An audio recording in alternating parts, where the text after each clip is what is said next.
Live. We forgot to go live. Okay, we are live on Facebook, I believe, and we're live on YouTube. I'm just waiting for Instagram. There's always this little delay. Oh yeah, it's like a 10-second delay until I can go live onto Instagram. So I don't know if that actually catches that. I'm pretty sure it doesn't catch that 10 seconds though. Anyway, not like they're missing out on anything. Anyway, okay. Well, welcome back to another HiiKER live conversation with myself, Eoin, as you can see. If you haven't learned how to pronounce my name by now, there you go. It's Eoin. It's always how I have to open every single phone call with anybody that's not Irish. I have to tell them what my name is because they're usually scratching their heads.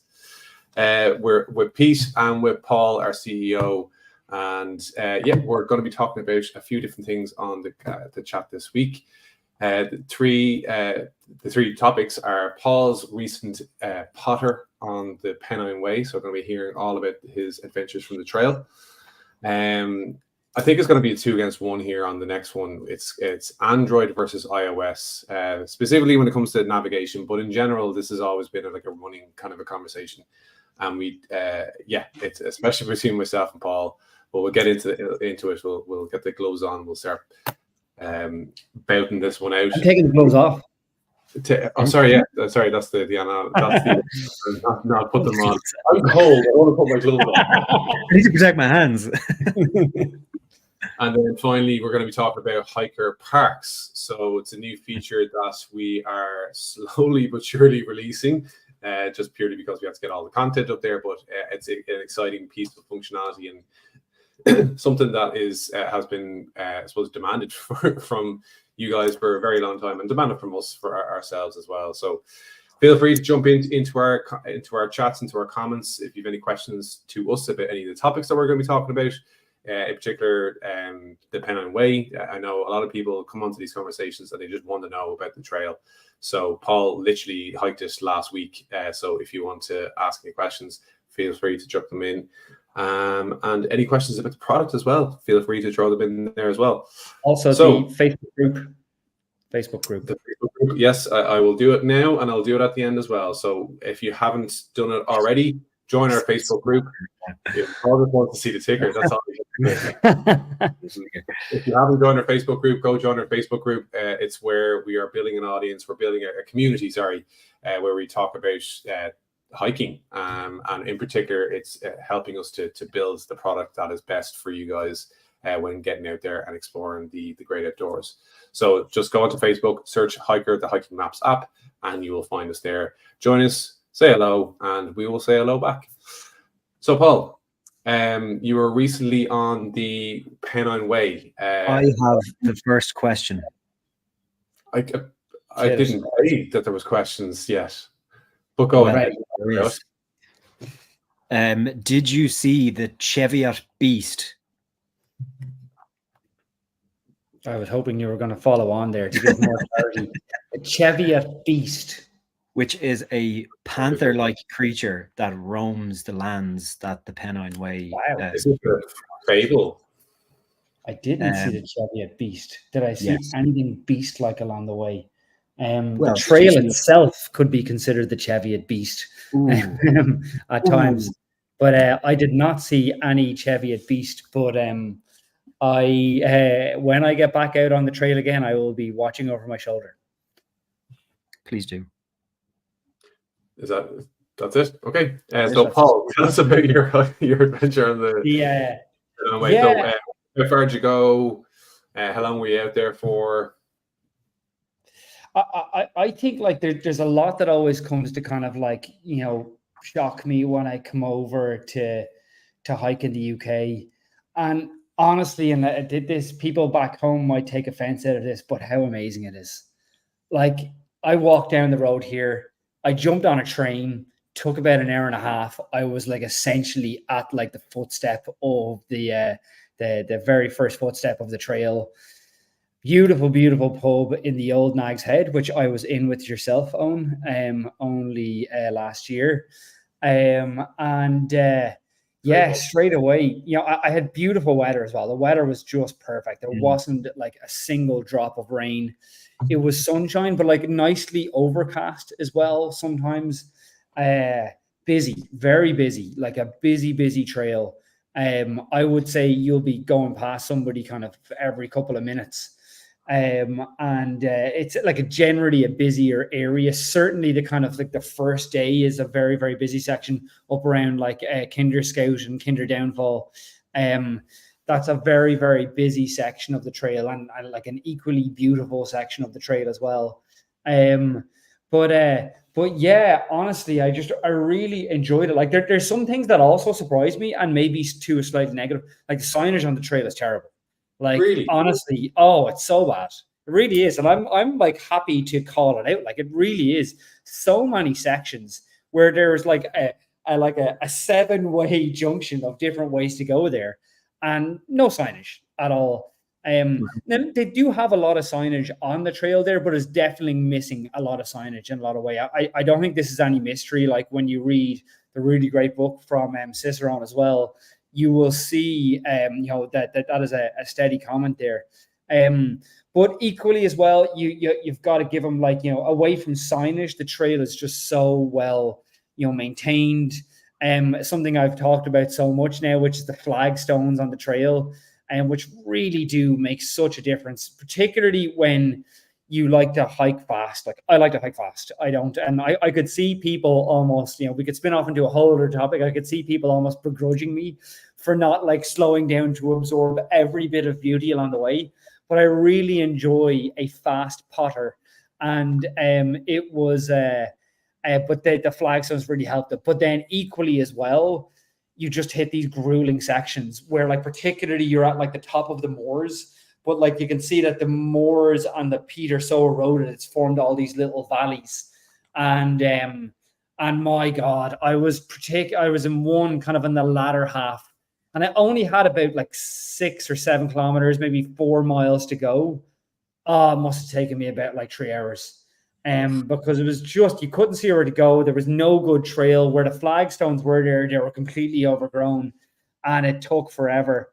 And it really slowed down there. But honestly, then the last section of the trail where you're coming down towards Crowden, it's absolutely beautiful. The scenery there is absolutely amazing. And yeah, I really, really like it. It's been a while for me getting back on a long distance trail there, and I miss how much I missed it. I don't know if that's the right way to say things, but you're longing for like something that you did for over the space of a good number of years, that you kind of went out and tackled a bunch of these trails. I've been missing it myself recently, and when you said that you were doing it, I was very jealous that you were going out and doing a long distance trail. The only way I can go and do a long distance trail these days is do it in one go. So I was very jealous of that. Did you stay? Did you camped it, or did you camp, or did you stay in like YHAs or B&Bs or hostels or? So Pete called me out on this. I had my lovely quintessential hiking photo done out on the floor here, where I had a tent and I had a sleeping bag, I had everything ready to go. But I am kind of squeezed for limited time, so I needed to be able to pack light, and I didn't pack anywhere near as light as I should have. But for that reason, I didn't. So I just stayed in like B&Bs along the way. Whatever I could find was cheap. So that was it. Sorry, it's really important to emphasize, just in case anyone's confused, I did not hike the entire Pennine Way. I have hiked like the first, essentially like the first 3 days as you go by the books. And I'm going to be going back essentially every other weekend to finish it off. It is going to take, I think I can do it in, so most people will say it would take about 3 weeks, 21 days. I think I'm going to be able to do it in 12 days. That's my estimate, which will be heavy hauling, but I think it's definitely feasible to do it in 12 days. Oh, it's about to turn into that North Korea advertisement here with kids pouring in the door. So I better retreat for the second. But yeah, no, it's but no, it really was. It was a great trail and a great hike so far. Anyway, with lots to go. Do you think you'd be able to kind of B&B it the whole way? I'm hoping to be able to hostel it, but it's one of the unfortunate realities of the Pennine Way that it's lost its hostels, you know. And this Really? is a common trait that has happened across so many hiking trails. Back in Ireland, you know, people would be so familiar with the Wicklow Way. And the Wicklow Way used to have like hostels. You could hostel to hostel the entire route. But the Pennine Way, unfortunately, much like the Wicklow Way, has lost many of its hostels along the way. So it's not really an option to hostel it. And I think it's such a shame. It really is. You know, if we could learn anything from the Camino right now, is people love this hostel to hostel. If we could learn anything from the Tour de Mont Blanc, people love the hostel to hostel trails. It's quintessentially part of the experience. Yeah. And I really think that is a shame. And I'm looking for, because I know it's coming, but there are going to be trails that start to go, wait a second here. There is an opportunity for us to help build these hostel to hostel trails. There definitely are better trails. Like, you got to compliment some of them, even down in the South Downs Way. It's not fully hostel to hostel, but it's quite good. And there are many hostels along the Pennine Way. I don't want to take away from the amazing hostels and YHAs that are along the way there. But I think having like a full on hostel to hostel trail, and I think Pennine Way would be an amazing offering. That would be so good. So it's look, it's something that is dearly missing, but it's something that also, you know, needs to be needs to be worked upon. But yeah. But I think the way you're doing it as well is really interesting. Like, not a lot of people do that, where they break up the trail. They see this long distance trail and just like go for it and just like hike it in one single go. Which, you know, it's a challenge. It's a big holiday. It's a nice way to experience these things, and you're kind of immersing yourselves in nature. But sometimes that's just not a reality for a lot of people, and they can't get the time to do it. And I know myself, like, if to go and do the Pennine Way, it'll take more than 2 weeks to hike the entire Pennine Way. What's it, 250 miles or something like that? 410 kilometers, 260 odd miles or something like that. Yeah, that's just not feasible to do. Like, for most people, it's not quite quit your job, but it is take all your holidays. No, it's not. And then you do have like the end to end or land the jog type of trails that exist as well. So that's not even on steroids again. So like, the way that you're doing it is really interesting. I suppose the question there is, where did you end? So you did 3 days. So how far did you hike? So I went as far as the White House. No, so I only really did 2 days, but I ended up at the White House. So I think you were at Stand Edge there. No, sorry, you're at Crowden there, or that's Stand Edge, is it? If you zoom in there. Yeah, Stand Edge. So if you go up a little bit further, kind of another 20 kilometers north of there, see that second red road, not the blue one that across over the motorway, but where the second kind of red road after the blue motorway is, that's where I finished. Down a good bit from there, right there near the lake. So there's a pub there called White House. So it was just right up around there. I think it was there anyway. But yeah, that's where I finished. But no, I will tell you as well, I was shocked by the amount of people that I met that were hiking the full trail in one go. Like, a lot of people. And even the demographics would really surprise you, or maybe not surprise you. I don't know. But like, I seen a lot of groups of under like 20s. I seen a lot of, you know, people over from America, hiking in North America more specifically, that were hiking the trail there. I seen like a lot of like groups that I was just surprised by, particularly trios was a very kind of common kind of combination there. And I would like wreck most people's heads by stopping to want to chat to them along the way there. But I definitely would see a lot of trios along the way there. But honestly, I seen a lot of people hiking the trail. It was surprisingly popular for such a big commitment and a big trail, you know. Yeah, that doesn't really surprise me all that much, because I know that the UK demographics would be a little bit different, and there'd be a lot more younger people. Because if you go out on the Wicklow Way, it's very rare to see anyone under the age of 25. Sometimes I see anyone under the age of 30 to be hiking these trails. I did I was down in Kerry, and I was hiking around Killarney, and obviously the Kerry Way there as well. And I've been around the Kerryway multiple times, and it's very rare to see anybody under the age of 25 anyway. Like, you might get someone that's in their kind of late 20s, but again, nowhere near as busy. So but in the UK, it definitely doesn't surprise me. But yeah, I just wish we had that kind of busyness, over here. Would just give that bit more of a highlight of how important this is over here. Like in the UK, it just seems to be so much more accessible. Just a quick one on that, because I was leading on to it. Like, what's your plan now? Like, how did you get back from there? Is there a train? Is there a bus? Did you get picked up? Yeah, the public transport is just such a game changer for the trail over there. It's just so amazing. Like, to get a train right into Edale and walk like, maybe 100 meters away, jump on that. I finished there at the White House. I did jump in like an Uber from there, and I just got a train kind of down the way. I have no idea what the name of the place where I got the train from is, but I jumped on a train there. And honestly, like, I'm living here in Liverpool. I was back here in like an hour and a half. Wow. It was just so nice. So nice. It really is. My biggest challenge now is, like, we're looking at like Offa's Dyke Path today. I'm like, I want to hike that too. And then I'm looking like I still have to finish the Pennine Way. So there's so much I want to do, because it was just like Friday morning. I woke up here, I wanted to get to bed early, but of course, with the excitement of hiking the next day there, I literally couldn't get to bed at all. I was just like, I read the entire book in the space of like 7 hours. And then while watching the book, there was a guy on YouTube has recorded every single inch. So I watched that at like kind of 2x speed in the background there while reading the book. This is all just pure. It was like Christmas Day for me the next morning. And then got to the trail there. And yeah, as I said, like I got the train just down the road, Lime Street Station here in Liverpool. And like I was there in, Edale. I got on the train at 7:20. I was there by 9 o'clock, and I was hiking by 9:10. And yeah, it was just brilliant. It really was.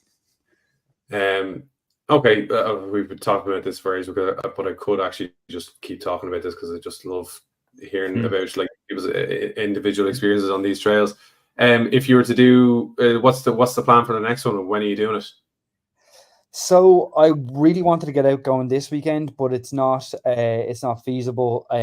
This weekend I am going to check out the Cotswold Way this weekend. Now, I'm not going to be through hiking it, but I am going to kind of do some smaller sections hikes down in the Cotswolds. So I'm really looking forward to that trail. That again, I think I really like, because I love kind of South Downs Way, kind of like what I think is like the Cotswolds Way is in some way similar to the South Downs Way. I love those kind of trails. They're not mountainy, but they're just really nice, beautiful walks.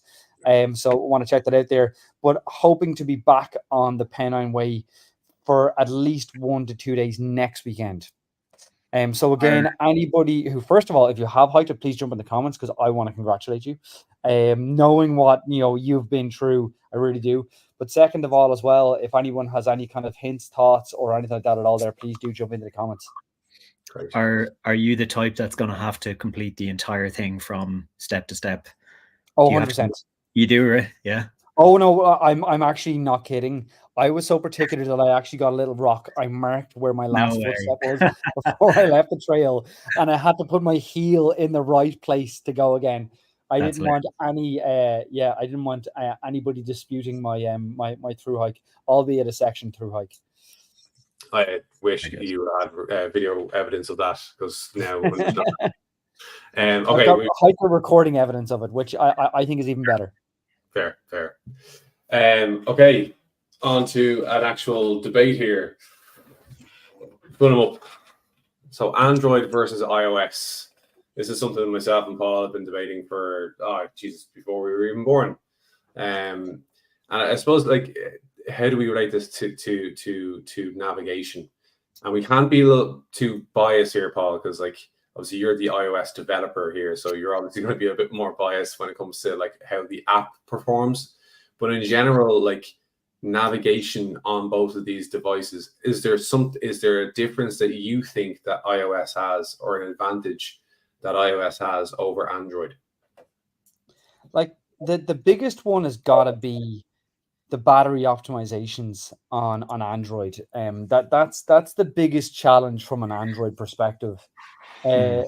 Some devices now have just such aggressive battery optimizations that it can lead to a frustrating experience at times when hiking. And during when I was hiking, I did use both Android and iOS for the sake of testing. And the battery optimizations can be frustrating. Of course, you can overcome that by making sure you have all the configurations correctly.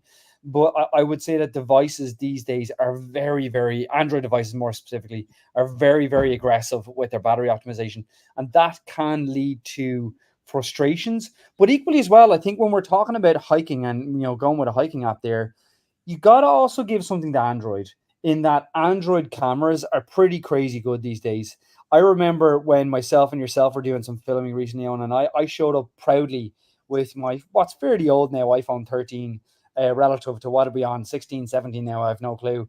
But, and I was like, don't worry, I've got the camera situation sorted. And Eoin like whips out this thing. There's like the most, it looked like 3D when you're looking at the screen. Like the image quality is just so insanely perfect.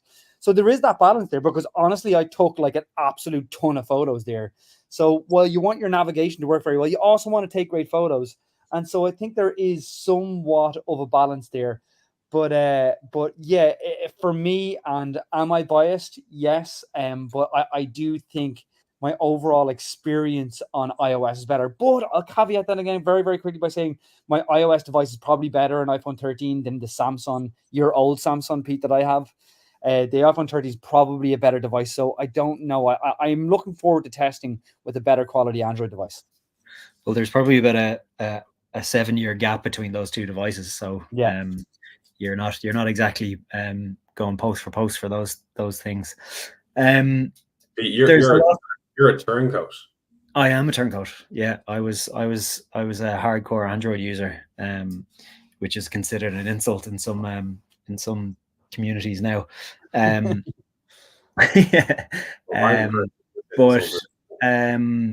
yeah, it's I suppose in terms of just the variabilities in Android devices these days have proven to be difficult for us, with the battery optimization issues and with those things that we constantly have to kind of fight around. Whereas with iOS, they're all built in one way and they're all kind of fairly consistent and there's no issues there. The one thing I do like about Android is the options and the variability in the different devices, the accessibility for people. You don't have to cough over $1,000 for a new device. You can easily spend kind of €300 and come out with something that's pretty much up to scratch with the low level iPhones. So there's lots of good and lots of bad, but I am an iPhone convert at this point in time. And I don't know if I'll ever be able to go back. I just like the consistency. I want to hear your thoughts on why Android is better, but it's hard to. It's a principle thing. That's all it is. It's a principle. Really? It's not. It's actually, there's nothing to do with logic or reason. It's just a principle. It's just don't want iPhone. Now, I worked in phone shops for 8 years. And I saw it right from like, the Motorola flip razor phones right up to the kind of early to kind of mid-level iPhones before I left and did something better with my life. No offense to any phone shop workers here.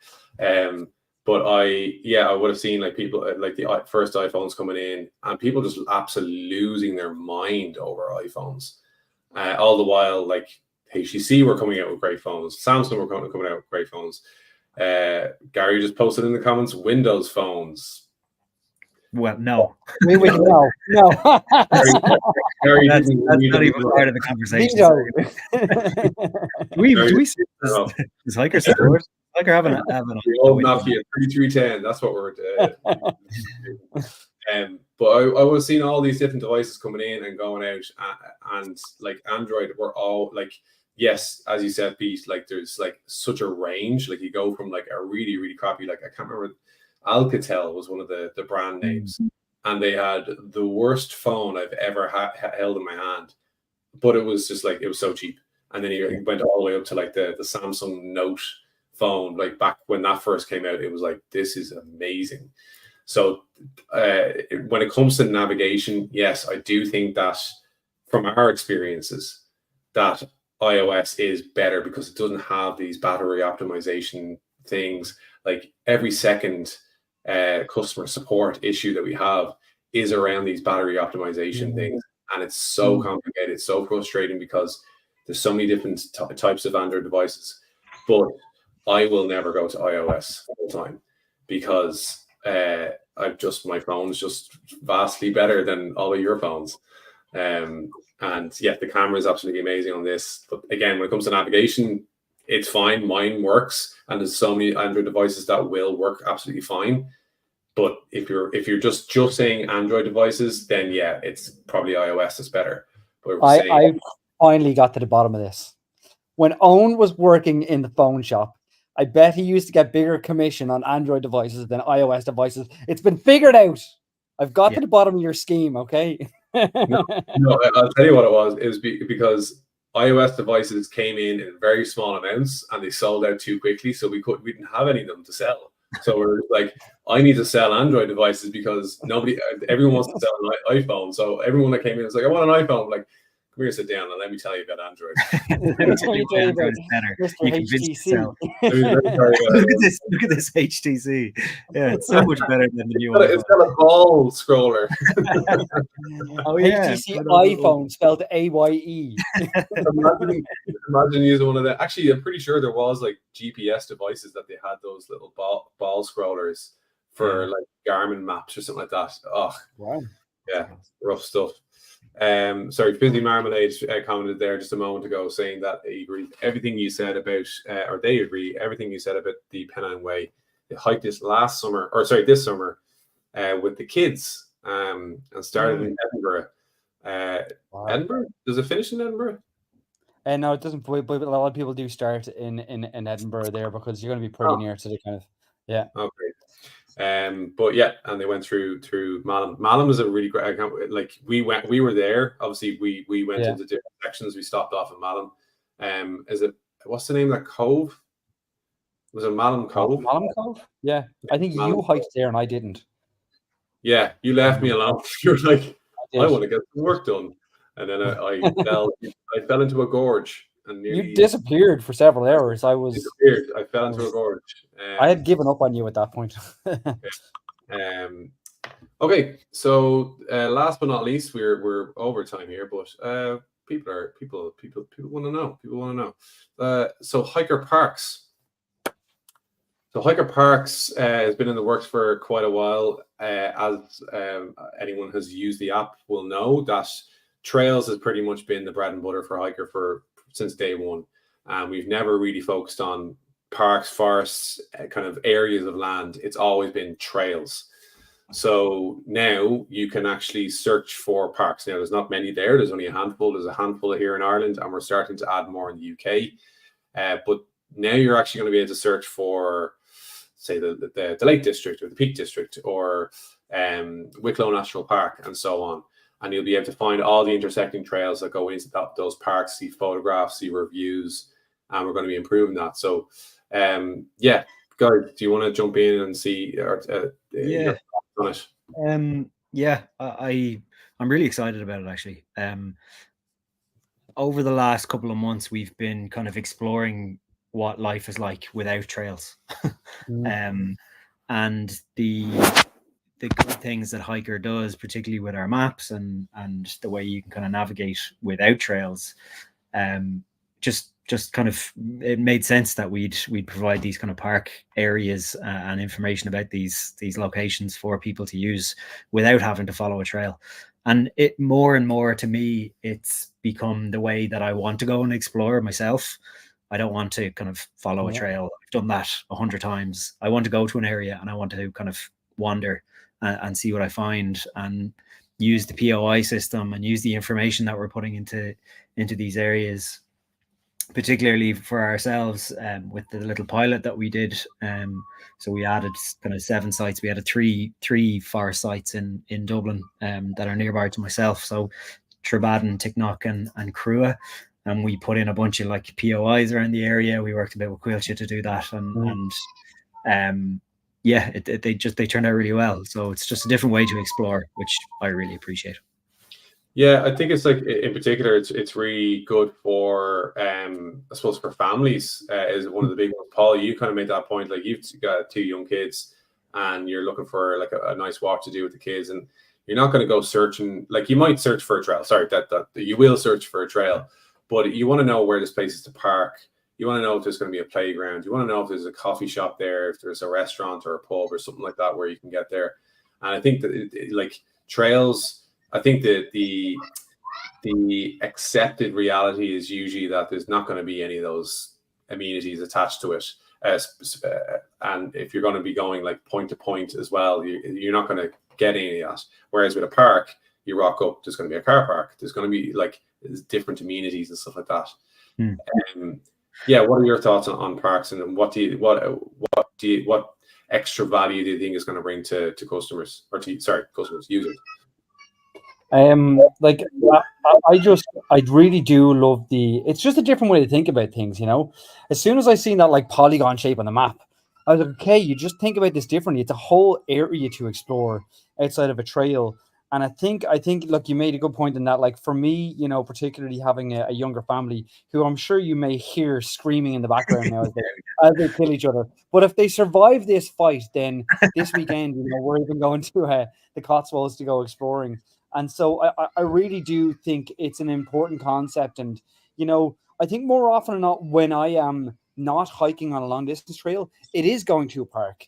And yeah, you do want to, you know, maybe find a particular trail you want to do there. But I think, as you said, you want to find that like picnic bench to go grab things. You might want to find one that has toilets and stuff like that. So I think it's a really, really important step for us to stop just thinking squarely about like, or let's say, stop thinking linearly about a trail and broadening our mind to a whole new area for hiking. And that's something that I'm very excited about, particularly given that so many of these parks have open rights where you can go and roam essentially at will. Not every park, but of course, many of them are like that. And that's the amazing opportunity there. And I think it's, again, another bigger chance for people to get more value from the amazing maps that we have from our amazing mapping partners. Yeah. This is an example, if you can see on the screen there, like this is an example of a forest in Dublin, Trebraden Forest. Irish and Dublin people might recognize this area of Dublin. So yeah, this is a very kind of small example of what to expect, and you'll see like parking indicators or icons. You have these information points where it kind of tells you a little bit more about what's actually around the forest or around the park. You got historical monuments here as well, and you've got some more information points. This is just a small example. Like these forests are quite small, but when you spread this over like national parks, so you can see like the bounds of some of the national parks here. The Wicklow National Park is a much bigger space of land, and then if you zoom out even further, you go to the UK, and you've got the national parks over here as well in the Lake District, the Peak District. So just being able to explore these areas of land and all the things that are in it, not just trails, but also points of interest, pubs, restaurants, cafes, everything, and historical monuments, mountains, picnic benches, as Paul said. It's just a new way to kind of explore around the map. It's definitely more of a holiday kind of destination, kind of planner now than it ever was. Like as you said, Paul, I'm sure it's probably impossible for you at this point in your life to plan a holiday around a long distance hike. Whereas now you could say, right, I actually want to go to whatever Killarney National Park or over in the States and go to Yellowstone or any of those big sites and plan a good long stay where you have activities for each day. You have trails that you can go and hike. You have all of these amenities. You have accommodation within those sites that you can then plan your stays in and kind of wander around these amazing places that are kind of all planted all around the world. So there's some of our maps actually for those. Yeah. So the maps that are national parks over there. That's just like the size of Ireland. It's absolutely insane. You do that scale, it's just colossally big. So yeah, that's parks. We will be, I suppose how this is rolling out. We're slowly but surely adding all these parks. So you'll notice as I'm scrolling around here, all these points of interest are here, but why are they not here? That's exactly what we're doing at the moment. We're scaling this out, so it'll just take some time for us to get there, but we're already working on that information, and you'll start to see that stuff populating into the app and onto the website over the next while. That's it, guys. I will close this down first of all, and then I'll do Paul's favorite thing and the little picture up. So that's it, guys. Thanks so much for tuning in this week again. We'll be back on next week, and as we said, join the Facebook group HiiKER, the Hiking Maps app. Say hello. We'll say hello back, and looking forward to seeing you there. Thanks, guys. Bye.